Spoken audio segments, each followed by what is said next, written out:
Hello दोस्तों, इस video में मैं आज आपको बिहार डीएलएड एंट्रेंस एग्ज़ाम जो प्रीवियस ईयर में जो क्वेश्चन पूछे गए थे उन सारे क्वेश्चन का सॉल्यूशन आपको इस वीडियो में मिलने वाला है। साथ साथ मैं आज आपको वो भी बताऊंगा कि जब कम रहे तो कैसे हमको ज़्यादा से ज़्यादा तैयारी करना है, कैसे एक प्रश्न में 3-4 प्रश्न निकाला जाता है। तो काफ़ी डिस्कशन के साथ मैं आज आपको बताने वाला हूँ, तो वीडियो को अंत तक ज़रूर देखिए।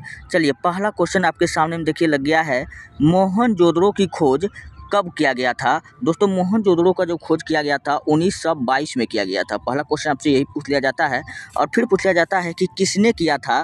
तो आर.डी. बनर्जी यानी कि राखलदास बनर्जी ने मोहनजोदड़ो का खोज किया था। ठीक, फिर क्वेश्चन पूछेगा कि मोहनजोदड़ो का अर्थ क्या होता है। तो मोहनजोदड़ो का अर्थ होता है मृतकों का टीला। क्या होता है? क्वेश्चन ये भी पूछा जाता है कि मोहनजोदड़ो का अर्थ क्या होता है। मृतकों का टीला होता है। और मोहनजोदड़ो, दोस्तों मोहनजोदड़ो पूछे किस भाषा का शब्द है, तो आपको बताना है यह सिंधी भाषा का शब्द है। किस भाषा का शब्द है? सिंधी भाषा का शब्द है। और इसका खोज 1922 में किया गया था। वहीं 1921 में दोस्तों सिंधु घाटी सभ्यता का पहला शहर खोजा गया था, हड़प्पा। कौन खोजा गया था? हड़प्पा खोजा गया था। इसलिए दोस्तों सिंधु घाटी सभ्यता को हम अगला नाम क्या देते हैं? हड़प्पा सभ्यता देते हैं। और सिंधु घाटी सभ्यता में ही हड़प्पा और मोहनजोदड़ो का खोज हुआ था। और हड़प्पा का जो खोज किया था, पूछेगा कौन किया था, तो आपको बताना दयाराम साहनी ने। कौन किया था? दयाराम साहनी ने किया था। चलिए बढ़ते हैं नेक्स्ट। अगला प्रश्न आपके सामने में है, मोहनजोदड़ो किस भाषा का शब्द है। दोस्तों मोहनजोदड़ो पूछ रहा है कि किस भाषा का शब्द है। तो मोहनजोदड़ो जो है यह सिंधी भाषा का शब्द है। किस भाषा का है? सिंधी भाषा का शब्द है। अच्छा, मोहनजोदड़ो से दोस्तों हमको क्या क्या सब मिला। तो दोस्तों मोहनजोदड़ो से जो हमको प्राप्त हुआ, सूती वस्त्र। पहला आपको क्या याद रखना है, सूती वस्त्र भी हमको कहाँ से प्राप्त हुआ है? मोहनजोदड़ो से। अच्छा, पुजारी की मूर्ति। और क्या प्राप्त हुआ है? पुजारी की मूर्ति। और मोहनजोदड़ो से क्या प्राप्त हुआ है? पुजारी की मूर्ति भी प्राप्त हुआ है। विशाल अन्नानागार। तो विशाल अन्नानागार भी पूछेगा हमको कहाँ से प्राप्त हुआ है, तो मोहनजोदड़ो से ही प्राप्त हुआ है। और अन्नानागार और विशाल स्नानागार, तो विशाल स्नानागार हमको कहाँ से प्राप्त हुआ है? तो मोहनजोदड़ो से हुआ है। अच्छा, एक क्वेश्चन यहाँ से घुमा करके आपका एग्जाम में पूछा जाता है कि अगर आपसे क्वेश्चन पूछा जाएगा कि विशाल स्नानागार, तो आपको क्या बताना है? मोहनजोदड़ो। अच्छा, जब पूछेगा कि सबसे अच्छा जल का साक्ष्य हमको कहाँ से मिला है, तब आपको बताना है धौलावीरा। क्या बताना है? धौलावीरा। भैया ये धौलावीरा कहाँ पड़ता है? तो गुजरात में। कहाँ पड़ता है? गुजरात में पड़ता है। तो इतनी जानकारी आपको याद रखना है। चलिए बढ़ते हैं नेक्स्ट। अगला है, कालीबंगन कहाँ स्थित है। दोस्तों कालीबंगन पूछ रहा है कहाँ स्थित है। तो सिंधु घाटी सभ्यता में एक जगह है कालीबंगन, जो आपका कहाँ है? राजस्थान में है। क्या है? राजस्थान में है। और कालीबंगन से हमको क्या मिला था? काले रंग की चूड़ी। क्या मिला था? काले रंग की चूड़ी भी पूछेगा हमको कहाँ से मिला है, तो ये कालीबंगन से मिला था। कहाँ मिला था? कालीबंगन से मिला था। अच्छा, आपको मैं एक होमवर्क में प्रश्न देता हूँ, आप लोग बताइए कि महिला गैरेज का सामान, महिला गैरेज नहीं, आप ये क्वेश्चन बताइए कमेंट में, तब समझे कि आप लोगों के पास में कितना जानकारी है। दोस्तों सिंधु घाटी सभ्यता में कहेगा लिपस्टिक का साक्ष्य हमको कहाँ से मिला है। लिपस्टिक का साक्ष्य फटाफट आप लोग कमेंट में छाप दीजिए हमको कहाँ से मिला है। चलिए बढ़ते हैं नेक्स्ट। अगला प्रश्न आपके सामने में है, सिंधु घाटी सभ्यता में हल का प्रमाण किस स्थान पर मिलता है। दोस्तों मैंने अभी बताया काली रंग की चूड़ी और हल का प्रमाण हमको कहाँ से मिलता है? यह कालीबंगन से मिलता है। अच्छा, रोपर कहाँ पड़ता है? रोपर पड़ता है पंजाब में। कहाँ पड़ता है? पंजाब में पड़ता है। और मोहनजोदड़ो कहाँ पड़ता है? अभी पाकिस्तान में पड़ता है। कहाँ पड़ता है? पाकिस्तान में। क्वेश्चन पूछ लिया जाएगा कि मोहनजोदड़ो किस नदी के किनारे बसा है, तो आपको बताना है कि सिंधु नदी के किनारे। कौन सा नदी के किनारे बसा हुआ है? तो यह सिंधु नदी के किनारे बसा हुआ है। हड़प्पा पूछेगा कि किस नदी के किनारे बसा है, तो हड़प्पा रावी नदी के किनारे बसा है। कहाँ बसा हुआ है? रावी नदी के किनारे बसा हुआ है। आपको ये बात याद रखना है। चलिए बढ़ते हैं नेक्स्ट। अगला प्रश्न आपके सामने में है, समुद्रगुप्त की तुलना किस यूरोपीय शासक से की जाती है। दोस्तों समुद्रगुप्त गुप्त काल का शासक था और इसकी जो तुलना है नेपोलियन से किया जाता है। किससे किया जाता है? नेपोलियन से किया जाता है। यानी कि ऑप्शन नंबर बी क्या हो जाएगा? बिल्कुल राइट हो जाएगा। अच्छा, अब मैं आपको समुद्रगुप्त से क्वेश्चन बताता हूँ। समुद्रगुप्त को दोस्तों हम लोग कहते हैं 100 युद्धों का विजेता। क्या कहते हैं? 100 युद्धों का विजेता कहते हैं। और कविराज पूछेगा हम लोग किसको कहते हैं, इन्हीं को हम लोग कहते हैं। और भारत का नेपोलियन तो क्वेश्चन में है। तो इन तीनों नाम से हम लोग किसको जानते हैं, समुद्रगुप्त। अच्छा, और समुद्रगुप्त के बारे में हमको जानकारी कहाँ से मिलती है, तो आपको बताना है प्रयाग प्रशस्ति अभिलेख से। कहाँ से मिलता है, प्रयाग प्रशस्ति अभिलेख से पूछेगा हमको किसकी जानकारी मिलती है, तो यही समुद्रगुप्त के बारे में जानकारी मिलती है। और प्रयाग प्रशस्ति अभिलेख जो पूछेगा किसका है, तो आपको बताना हरिसेन का। किसका है, यह अभिलेख जो है दोस्तों किसका है, हरिसेन का है। और समुद्रगुप्त के बारे में दोस्तों, समुद्रगुप्त जो था गुप्त वंश का सबसे शक्तिशाली शासक था, आपको ये बात याद रखना है। अच्छा, यहाँ एक और ऑप्शन दिया हुआ है हिटलर। दोस्तों हिटलर जो था नाजीवाद या नाज़ीवाद का संस्थापक था, आपको ये बात याद रखना है। और हिटलर का किताब दोस्तों याद रखना है मैन कैम्प। क्या याद रखना है, मैन कैम्प। ये पुस्तक किसका है, तो हिटलर का है, आपको याद रखना है। अच्छा, भारत का बिस्मार्क पूछेगा किसको कहा जाता है, दोस्तों भारत का बिस्मार्क सरदार वल्लभ भाई पटेल को कहा जाता है। दोस्तों अगर आपको वीडियो अच्छा लग रहा है, हेल्पफुल लग रहा है, तब आप हमारे चैनल को सब्सक्राइब कर लीजिए और वीडियो को लाइक कर दीजिए, जितना हो सके अपने दोस्तों में शेयर कर दीजिए। मैं हर रोज़ आपके लिए काफ़ी शानदार जानदार प्रश्न लाते रहता हूँ, काफ़ी डिस्कशन के साथ। और रोज़ क्लास का PDF आपका अपलोड हो जाता है, टेलीग्राम चैनल पर अपलोड हो जाता है, इतिहास की दुनिया 99 पर। आप वहां से जाकर के ले सकते हैं, नहीं तो वीडियो के डिस्क्रिप्शन में लिंक पड़ा रहता है। चलिए बढ़ते हैं, नेक्स्ट अगला है, अपने स्वयं के खर्चे से सुदर्शन झील की मरम्मत किसने कराई थी। तो दोस्तों अपने स्वयं के खर्चे से सुदर्शन झील की जो मरम्मत करवाया था, वो कौन कराया था, रुद्रादमन ने करवाया था। कौन करवाया था, रुद्रादमन ने करवाया था। और रुद्रादमन का पूछेगा कौन सा अभिलेख है, तो आपको बताना जूनागढ़ का अभिलेख है। कौन सा है, जूनागढ़ का अभिलेख है। अच्छा, आप लोग एक क्वेश्चन बताइए कि जूना खां किसको कहा जाता है। दोस्तों जूना खां जो कहा जाता है मोहम्मद बिन तुगलक को कहा जाता है। किसको कहा जाता है, तो MBT को कहा जाता है, जूना खां। आपको ये बात याद रखना है। अच्छा, कनिष्क का जो है राज्यरोहण पूछेगा किस तिथि में हुआ था, तो 78 AD में। कब हुआ था, 78 AD में हुआ था। और कनिष्क ने पूछेगा कौन सा कैलेंडर चलाया था, तो कनिष्क ने शक संवत चलाया था। कौन चलाया था, शक संवत चलाया था, आपको ये बात याद रखना है।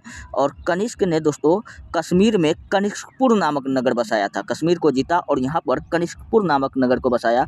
और कनिष्क ने रेशम मार्ग पर कब्जा किया था। किस पर कब्जा किया था, रेशम मार्ग पर कब्जा पूछेगा कौन किया था, तो कनिष्क ने किया था। और इसी रेशम मार्ग को हम लोग क्या कहते हैं, सिल्क रूट के नाम से जानते हैं।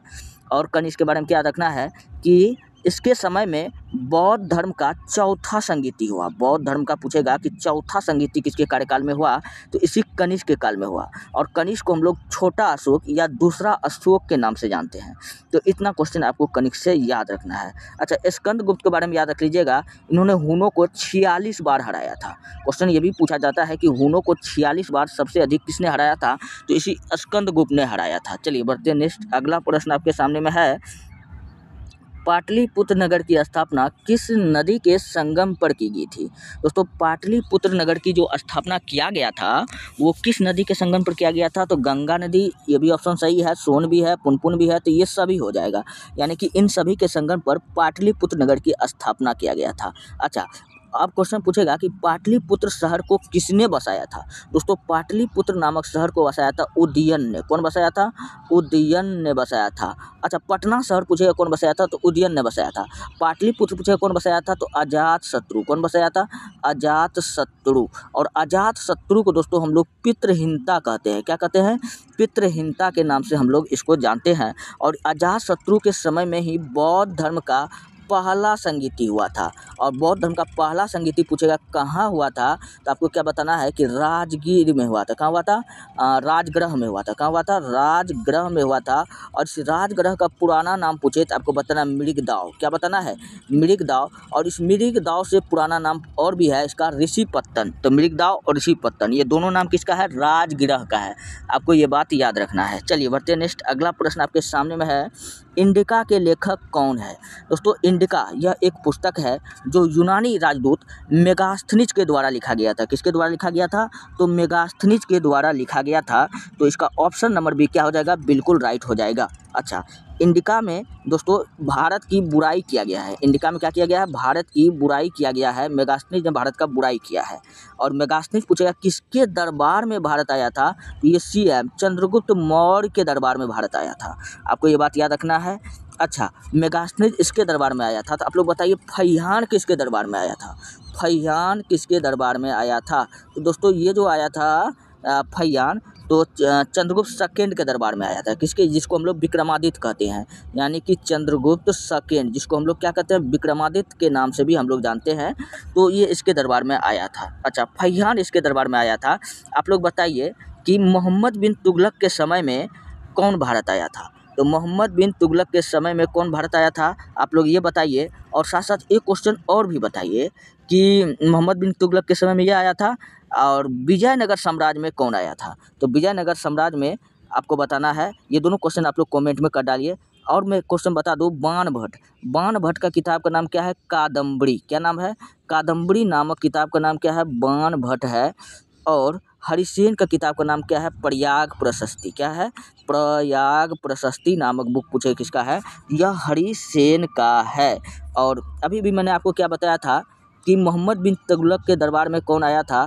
तो मोहम्मद बिन तुगलक के दरबार में अफ्रीका के मोरक्को के निवासी, अफ्रीका के इब्न बतूता भारत आया था। कौन आया था? इब्न बतूता भारत आया था। चलिए बढ़ते हैं नेक्स्ट। अगला प्रश्न आपके सामने में है, अशोक किस वंश का शासक था? तो अशोक जो था ये मौर्य वंश का शासक था। किस वंश का शासक था? तो ये मौर्य वंश का शासक था। और नंद वंश का अगर पूछेगा कि स्थापना किसने किया था, तो नंद वंश का स्थापना किया था महापद्म नंद ने। कौन किया था? महापद्म नंद ने किया था। और महापद्म नंद का पुत्र कौन था? धनानंद था। कौन? हाँ, धनानंद था। कौन था? धनानंद था। और ये धनानंद को मारकर गद्दी पर कौन बैठा था? चंद्रगुप्त मौर्य ने बैठा। और यहीं से मौर्य वंश का स्थापना ये कर दिया। अपनी माता के नाम इसका, अच्छा, चंद्रगुप्त मौर्य के माता का नाम क्या था? मुर्रा। क्या नाम था? मुर्रा। और इन्हीं से इस वंश का नाम क्या रख दिया गया? मौर्य वंश रख दिया गया। तो इसका ऑप्शन नंबर सी क्या हो जाएगा? बिल्कुल राइट हो जाएगा। और गुप्त वंश, तो गुप्त वंश का स्थापना पूछेगा कौन किया था? श्रीगुप्त ने किया था। कौन किया था? श्रीगुप्त ने किया था। आपको ये बात याद रखना है। और श्रीगुप्त के बारे में, अच्छा, श्रीगुप्त के बाद में कौन आया था? कुमार गुप्त आया था, जिन्होंने नालंदा विश्वविद्यालय बनवाया था। आपको ये बात तो याद ही होगा। चलिए बढ़ते हैं नेक्स्ट। अगला प्रश्न आपके सामने में है, नेक्स्ट है, महाभारत के लेखक कौन है? दोस्तों महाभारत के जो लेखक थे वो कौन थे? वेद व्यास थे। तो ऑप्शन नंबर सी क्या हो जाएगा? बिल्कुल राइट हो जाएगा। अच्छा, महाभारत का पूछेगा कि फारसी में अनुवाद पूछेगा कौन किया था? तो आपको बताना है अब्दुल कादिर बदायूनी। क्या बताना है? बदायूनी आपको बताना है। अब्दुल कादिर बदायूनी ने किया था। अच्छा, फारसी में जो अनुवाद किया था, फिर ये क्वेश्चन पूछ लिया जाता है कि वो किस नाम से किया गया था? तो आपको बताना है रजनामा के नाम से। किस नाम से किया गया था? तो रजनामा के नाम से किया गया था। और महाभारत का युद्ध पूछेगा टोटल कितना दिन चला था? तो ये 18 दिन तक चला था। कितना दिन तक चला था? 18 दिन तक चला था। और वाल्मीकि ने क्या लिखा था? तो रामायण लिखा था। क्या लिखा था? रामायण लिखा था। और तुलसीदास का किताब का नाम आप क्या याद रख लीजिएगा? विनय पत्रिका। क्या रख लीजिएगा? विनय पत्रिका। और कवितावली और दोहावली और रामचरितमानस, तो ये सब किताब किसका है? तुलसीदास का है। और तुलसीदास का बचपन का नाम पूछेगा क्या था? तो आपको क्या बताना है कि राम बोला। क्या नाम है? था राम बोला। जब दरअसल ये जब पैदा हुआ था तो इनका मुंह से पहला नाम किसका निकला था? राम का निकला था। इसलिए इसका बचपन का नाम क्या रख दिया गया? राम बोला रख दिया गया। चलिए बढ़ते हैं नेक्स्ट। अगला प्रश्न आपके सामने में है, गौतम बुद्ध को ज्ञान की प्राप्ति कहाँ हुई थी? दोस्तों भगवान बुद्ध, जिनको हम लोग एशिया का प्रकाश कहते हैं, क्या कहते हैं? एशिया का प्रकाश कहते हैं। इनको ज्ञान की प्राप्ति जो हुआ था बोध गया के पीपल वृक्ष के पास में हुआ था। किस दिन हुआ था? पीपल वृक्ष के पास में हुआ था। और यह दिन जो था बैसाखी का पूर्णिमा था। क्या था? अच्छा, एक संजोग देखिए, भगवान बुद्ध का जन्म बोले या मृत्यु बोले या ज्ञान की प्राप्ति होते, सब जो हुआ था पूर्णिमा के दिन ही हुआ था। और घर त्याग ये भी कब हुआ था? तो ये सब जो हुआ था पूर्णिमा के दिन ही हुआ था। आपको ये बात याद रख लेना है। तो महात्मा बुद्ध को ज्ञान की प्राप्ति कहाँ हुआ था? बोध गया के पीपल वृक्ष के पास में हुआ था। और बोध गया में भगवान बुद्ध का सबसे बड़ा मूर्ति बना हुआ है, स्टेच्यू बना हुआ है। आपको ये बात याद रखना है। अच्छा, बुद्ध का अर्थ क्या होता है? तो ज्ञान होता है। भगवान बुद्ध का बचपन का नाम पूछेगा क्या था? तो सिद्धार्थ था। क्या था? सिद्धार्थ था। और सिद्धार्थ का अर्थ पूछेगा क्या होता है? तो आपको बता, जिसकी इच्छा पूरी हो चुकी हो उसे सिद्धार्थ कहा जाता है। और महात्मा बुद्ध अगर पूछेगा कि इनकी मृत्यु कहाँ हुई थी, तो इसका मृत्यु जो हुआ था कहाँ हुआ था, तो इनका मृत्यु हुआ था कुशीनगर या कुशीनारा में हुआ था 483 BC में। कब हुआ था? 483 BC में। और इनका जो जन्म हुआ था तो 563 BC में, सॉरी 23 नहीं, 563 BC में नेपाल के लुम्बिनी नामक वन में हुआ था। तो इतना क्वेश्चन आपको याद रखना है। चलिए बढ़ते हैं नेक्स्ट, अगला प्रश्न आपके सामने में है। नेक्स्ट प्रश्न है त्रिपिटक, यहाँ गलत लिखा गया है, पिटक होगा, क्या होगा? ट होगा। तो त्रिपिटक किस धर्म से संबंधित है? दोस्तों त्रिपिटक जो है, त्रिपिटक का अर्थ होता है 3 टोकरी। क्या होता है? 3 टोकरी। अब इस टोकरी में 3 जो है शब्द है, तो 3 का मतलब क्या होता है कि 3 टोकरी का अर्थ होता है कि इसमें 3 टोकरी कौन कौन है? तो एक को कहते हैं सुत्त पिटक। क्या कहा जाता है? सुत्त पिटक।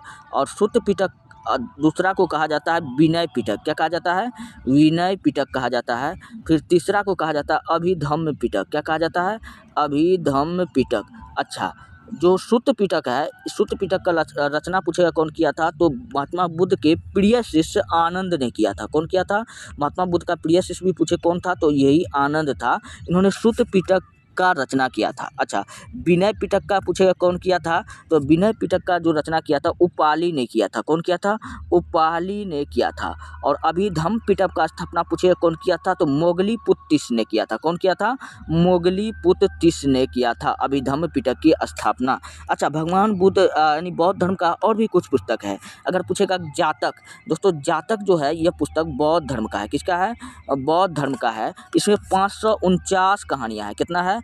549 कहानियाँ हैं जो महात्मा बुद्ध के जन्म से रिलेटेड है, महात्मा बुद्ध से रिलेटेड है। तो आपको इतना बात याद रखना है। चलिए बढ़ते हैं नेक्स्ट, अगला प्रश्न आपके सामने में है अकबरनामा के लेखक कौन है? तो अकबरनामा यह एक किताब है, मुगल काल का किताब है। और इसके जो राइटर हैं कौन है? अबुल फजल है। कौन है? अबुल फजल है। अबुल फजल का एक किताब का नाम तो यहाँ मैंने आपको बता दिया, और इसका एक और किताब का नाम याद रखना है, बादशाहनामा। क्या याद रखना है? बादशाहनामा आपको याद रखना है। तो ये दोनों पुस्तक भैया किसका है? तो अबुल फजल का है। और अबुल फजल की हत्या पूछेगा कौन करवाया था, तो कौन किया था? तो वीर सिंह बुंदेला। कौन किया था? वीर सिंह बुंदेला किया था। किसके कहने पर? तो जहांगीर के कहने पर। किसके कहने पर? जहांगीर के कहने पर। आपको ये बात याद रखना है। और बढ़ते हैं नेक्स्ट, अगला प्रश्न की ओर। अगला प्रश्न आपके सामने में है तंबाकू पर किस शासक ने प्रतिबंध लगाया था? दोस्तों तंबाकू पर जो प्रतिबंध लगाया था, कौन लगाया था? तो जहांगीर लगाया था। तो ऑप्शन नंबर सी क्या हो जाएगा? बिल्कुल राइट हो जाएगा। और जहांगीर की अगर बात किया जाए तो जहांगीर को हम लोग नसीरुद्दीन के नाम से जानते हैं। किस नाम से जानते हैं? तो जहांगीर को हम लोग नसीरुद्दीन, इसका बचपन का नाम पूछेगा क्या था, तो नसीरुद्दीन था। क्या नाम था? नसीरुद्दीन था। अच्छा, जहांगीर को अकबर जो था प्यार से इसको शेखू बाबा कहता था। क्या कहता था? शेखू बाबा। पूछे किसका नाम था, तो इसी जहांगीर का नाम था। और इसका नाम सलीम भी रखा गया था। क्या नाम रखा गया था? और अकबर टोटल 14 बार, अकबर कितना बार? 14 बार शेख सलीम चिश्ती के दरगाह पर गया था। और इन्हीं के प्रेरणा से और इन्हीं के आशीर्वाद से इनका जन्म हुआ था जहांगीर का। और इसलिए अकबर ने इसका नाम क्या रख दिया था? सलीम रख दिया था। क्या नाम रख दिया था? सलीम। भी नाम पूछे किसका है, तो इसी का है। और जहांगीर की अगर बात किया जाए तो जहांगीर ने क्या बनवाया था, तो न्याय का जंजीर बनाया था। क्या बनाया था? न्याय का जंजीर बनाया था। आपको ये बात याद रखना है। और जहांगीर ने पूछेगा कि किस सिख के गुरु को मृत्युदंड दिया था? दोस्तों जहांगीर ने सिखों के 5वें गुरु को मृत्युदंड का सजा दिया था, जिसका क्या नाम था? तो सिखों के 5वें गुरु थोड़ा भी ध्यान में नहीं आ रहा है, आ जाएगा तब तक मैं आपको आगे बढ़ता हूँ, मैं आपको बता दूंगा। चलिए बढ़ते नेक्स्ट, अगला है कुतुब मीनार का निर्माण किसने आरंभ किया था? तो कुतुब मीनार का जो निर्माण करवाया गया था वो किसके द्वारा करवाया गया था? तो कुतुबुद्दीन ऐबक के द्वारा करवाया गया था। और कुतुबुद्दीन ऐबक जो था यह मोहम्मद गोरी का गुलाम था। किसका गुलाम था? यह मोहम्मद गोरी का गुलाम था। आपको ये बात याद रखना है।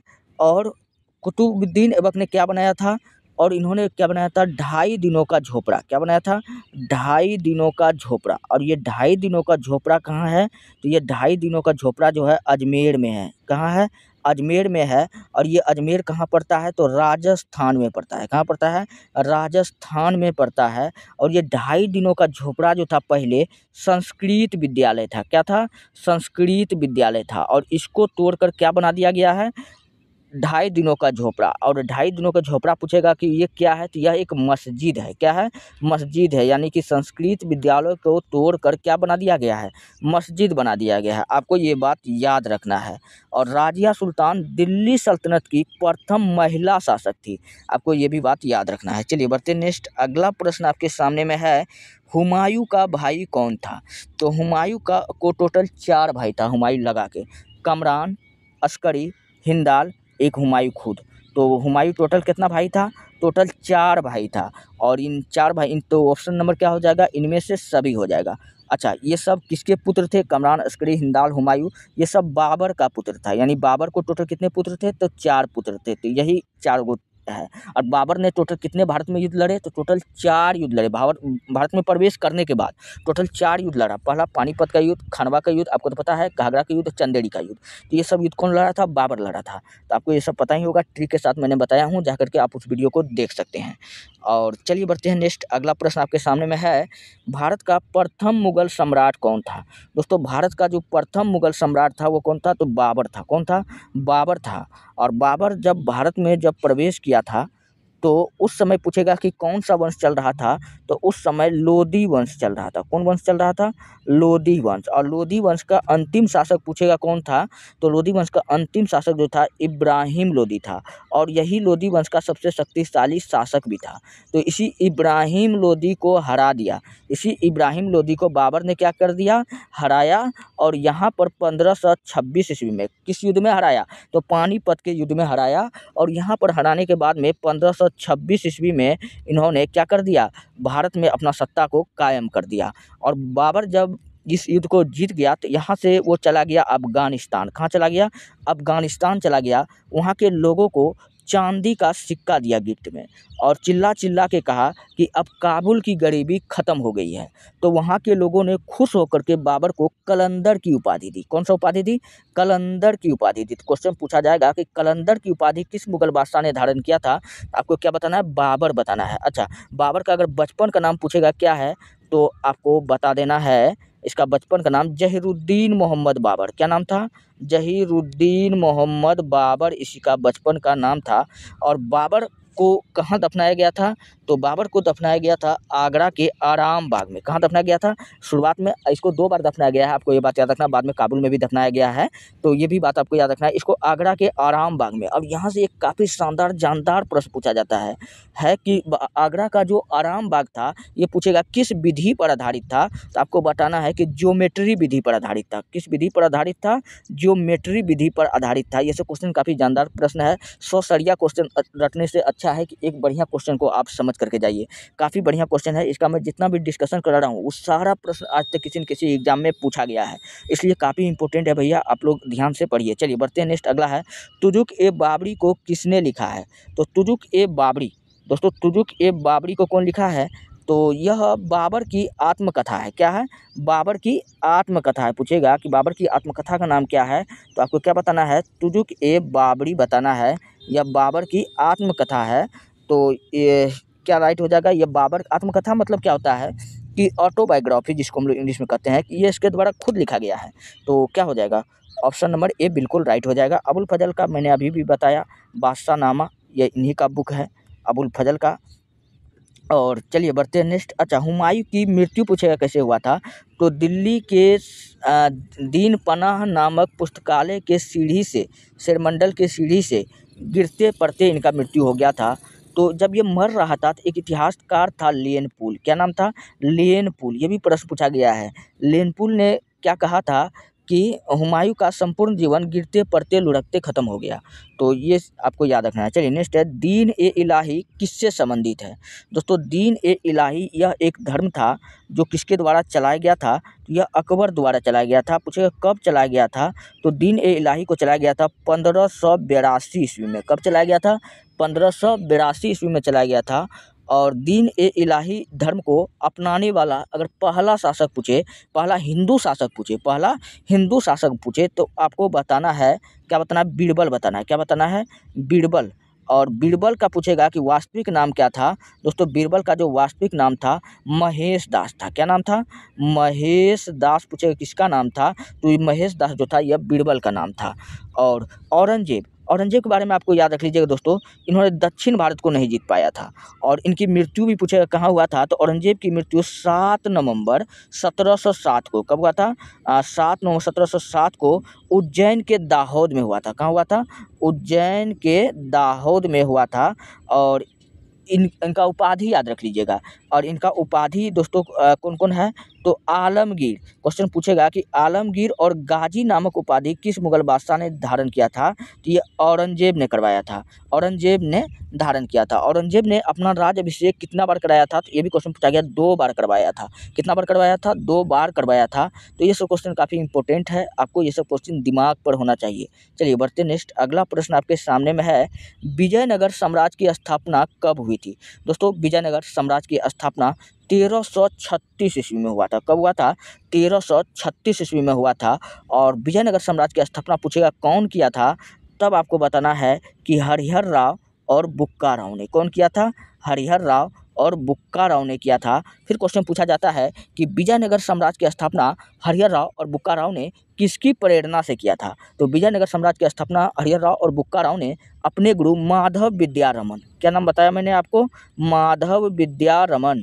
तो माधव विद्यारमन की प्रेरणा से विजयनगर साम्राज्य का स्थापना किया था। और विजयनगर साम्राज्य जो था दक्षिण भारत का, क्या बताना है आपको? दक्षिण भारत का सर्वप्रथम हिंदू साम्राज्य था। तो क्वेश्चन पूछा जाएगा कि दक्षिण भारत का सर्वप्रथम हिंदू साम्राज्य कौन था, तो आपको क्या बताना है? विजयनगर साम्राज्य बताना है। और इसकी स्थापना कौन किया था? हरिहर राव और बुक्का राव ने किया था।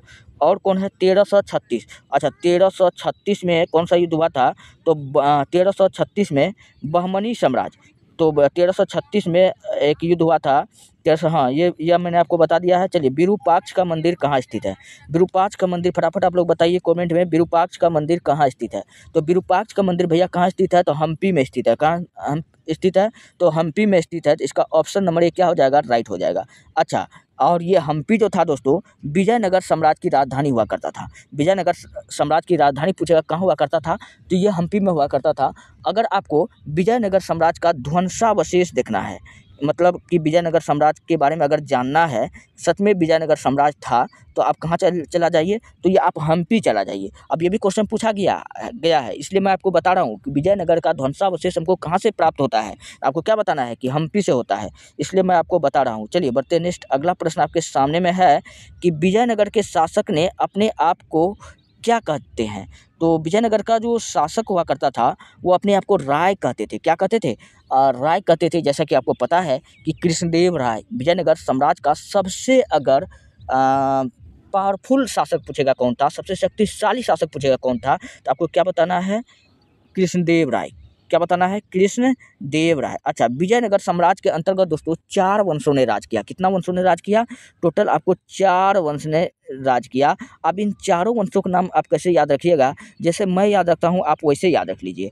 पहला कहते हैं संगम, तो संगम वंश हो गया।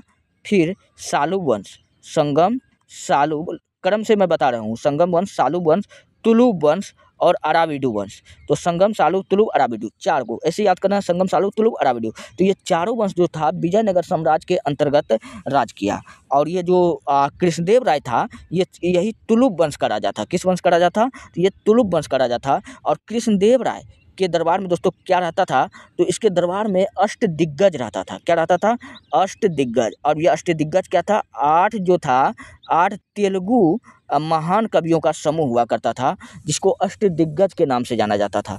चलिए बढ़ते हैं नेक्स्ट, अगला प्रश्न आपके सामने में है, विष्णु को अपना पति कौन मानती थी? दोस्तों विष्णु को जो अपना पति थी वो मानती थी, कौन मानती थी? तो अंडाल मानती थी। कौन मानती थी? अच्छा, मीरा किसको मानती थी? दोस्तों मीरा जो थी, मीरा अपना पति कृष्ण को मानती थी। किसको मानती थी? भगवान कृष्ण को मानती थी। आपने गीत भी सुना होगा, मीरा जब से हुई मगन वो तो हरि गुण गाने लगी। तो कौन कहते कि भगवान होता नहीं, तो मीरा के जैसे बुलाते नहीं। तो ये किसका है? कृष्ण भगवान का है। तो आपको ये बात याद रखना है, तो ये कृष्ण भगवान की भक्त थी। अच्छा, एक क्वेश्चन ये भी पूछा गया है कि मीरा, अंडाल, कराइकल, दोस्तों ये सब महिला संत है। क्या है? ये सब महिला संत है। तो आपको ये भी बात याद रखना है कि महिला संत कौन कौन है, तो मीरा, अंडाल और कराइकल। चलिए बढ़ते नेक्स्ट, अगला है रामानंद के शिष्य कौन थे। दोस्तों रामानंद के टोटल 12 शिष्य हुए। कौन, कितने शिष्य हुए? 12 शिष्य हुए। इन 12 शिष्य में मैं आपको बताता हूँ, कबीर, घन्ना, रैदास, पीपा। आपको ऐसे याद रखना, कबीर, घन्ना, रैदास, पीपा। जैसे मैं याद रखता हूँ वैसे आप भी याद रख लीजिए। तो इसका क्या हो जाएगा राइट आंसर? इनमें से सभी हो जाएगा।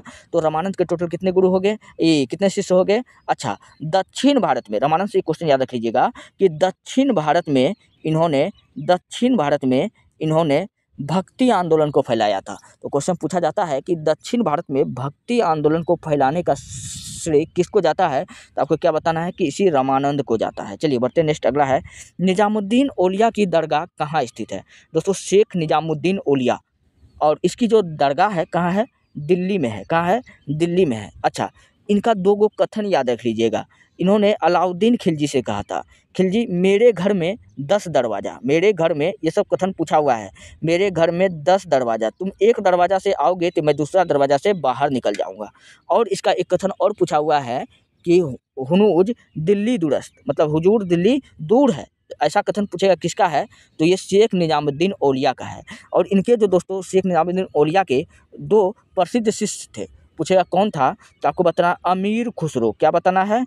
अमीर खुसरो, जिसको हम लोग चूतिए ए हिंद, सॉरी दोस्तों चूतिए हिंद नहीं, हिंदुस्तान का तोता क्या कहा जाता है? हिंदुस्तान का तोता, यानी कि तूतिए ए हिंद कहा जाता है।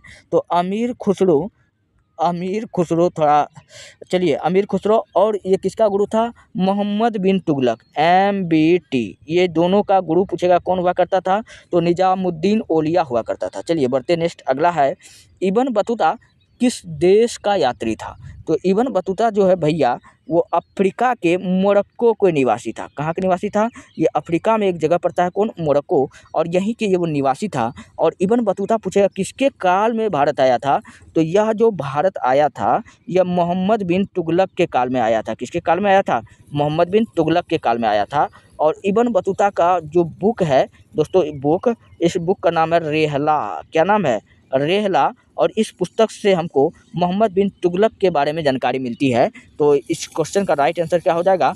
ऑप्शन नंबर ए हो जाएगा। चलिए बढ़ते हैं नेक्स्ट, अगला प्रश्न आपके सामने में है, किताब और रेहला में किसका यात्रा वृत्तांत मिलता है। तो मैंने अभी अभी बताया कि यह जो रेहला नामक पुस्तक है, इसमें हमको इब्न बतूता के यात्रा वृत्तांत को मिलता है, जो किस बारे में लिखा है? मोहम्मद बिन तुगलक के बारे में लिखा जाता गया है। मोहम्मद बिन तुगलक के बारे में जानकारी हमको मिलती है। और मोहम्मद बिन तुगलक के बारे में आप याद रख लीजिएगा कि मोहम्मद बिन तुगलक, इसको सल्तनत युग का अकबर कहा जाता है। सॉरी दोस्तों, वो फिरोज शाह तुगलक को कहा जाता है। मोहम्मद बिन तुगलक को कहा जाता है मोहम्मद बिन तुगलक को कहा जाता है स्वप्नशील बादशाह। क्या कहा जाता है? स्वप्नशील बादशाह कहा जाता है। और विद्वान मूर्ख कहा जाता है, और अधर्मी सुल्तान कहा जाता है, असफलताओं का बादशाह कहा जाता है। तो ये सब नाम किसका है? मोहम्मद बिन तुगलक का है। चलिए बढ़ते नेक्स्ट, अगला है इब्न बतूता किसके शासनकाल में भारत आया था। दोस्तों इब्न बतूता अभी भी मैंने आपको जस्ट बता के आया हूँ, मोहम्मद बिन तुगलक। तो ज़्यादा हम क्वेश्चन को अब डिस्कशन नहीं करेंगे। हाँ, बलबन के बारे में मैं आपको बता देता हूँ। इन्होंने राजस्व सिद्धांत दिया था। क्या नाम दिया था? राजस्व सिद्धांत दिया था। और बलबन का पूरा नाम पूछे क्या था, तो गयासुद्दीन मोहम्मद बलबन। क्या नाम था? गयासुद्दीन मोहम्मद बलबन, ये इसी का नाम था। चलिए बढ़ते नेक्स्ट, अगला प्रश्न आपके, अच्छा सिकंदर लोदी याद रख लीजिएगा, इन्होंने आगरा शहर बसाया था।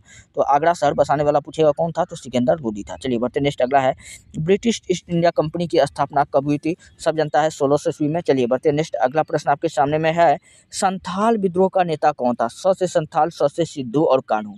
तो संथाल विद्रोह का नेता कौन था भैया? सिद्धू और कान्हू था। तो दोनों का नाम आपको याद रखना है। और ये संथाल विद्रोह पूछे कब हुआ था भैया? 1855 में। कब हुआ था? 1855 में संथाल विद्रोह हुआ था। आपको ये बात याद रखना है। चलिए बढ़ते हैं नेक्स्ट, अगला प्रश्न आपके सामने में है, महलवाड़ी बंदोबस्त को किसने लागू किया। तो महलवाड़ी बंदोबस्त को जो लागू किया था वो मार्टिन वर्ड ने लागू किया था।